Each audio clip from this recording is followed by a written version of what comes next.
Il y a une très grande probabilité que les petits producteurs, en tout cas pour la filière du poulet, au niveau du Cameroun, disparaissent dans 5 ans, une grande partie. Bon, mon hypothèse, c'est que ce sera un truc entre 30 et 35%. La raison, en fait, de cette disparition, c'est que les producteurs sont juste trop petits pour pouvoir suivre la tendance du marché, mais ils sont obstinés à ne pas travailler en collaboration. Malheureusement, on a encore des personnes qui essayent de faire toute la chaîne de valeur sans avoir de capital. Donc, quand je parle de chaîne de valeur, je parle de personnes qui vont, par exemple, lancer la production de poulet. Ensuite, elles vont décider de se lancer dans la production du maïs. Ensuite, elles vont décider de, par exemple, faire de la transformation. Ensuite, elles vont décider de faire dans la distribution. Et même qu'il y en a qui vont jusqu'à faire la restauration. Alors, avec Djangolo, on est dans ce business depuis un peu plus de 7 ans. Et on a vu plusieurs entreprises se créer et mourir très rapidement. Eh bien, la raison est simple. C'est que chacun des maillons d'une chaîne de valeur est une entreprise à part entière. En fait, si vous êtes sur 4 ou 5 maillons de la chaîne de valeur, c'est que vous avez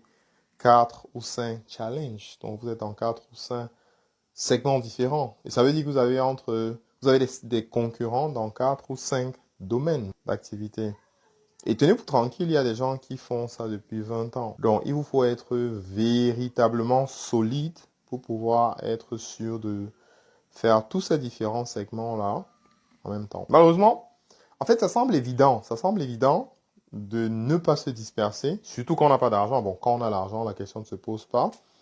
Mais quand on n'a pas d'argent, ça semble évident de ne pas se disperser. Pourtant, il y a encore beaucoup trop de personnes qui réussissent quand même à se disperser. Pourtant, ils n'ont pas d'argent. Donc, et du coup, ça donne ce que ça donne. La réalité de ce qu'on observe, en fait, c'est que une très grande partie de ces petits producteurs va mourir parce que si on reste sur le point, par exemple, du poulet, une simple variation du prix des intrants peut faire couler, en fait, un éleveur.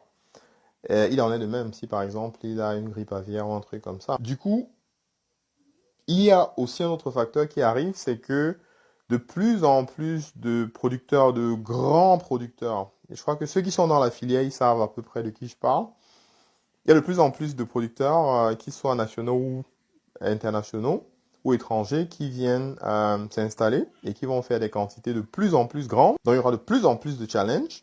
Et vraiment, en fait, de mon point de vue, hein, de la donnée qu'on a au niveau de Djangolo, c'est à peu près la dernière ligne droite pour les petits producteurs de se mettre ensemble et de pouvoir résister. Autrement, je pense que dans 3 ans, 5 ans, ce sera déjà un petit peu tard.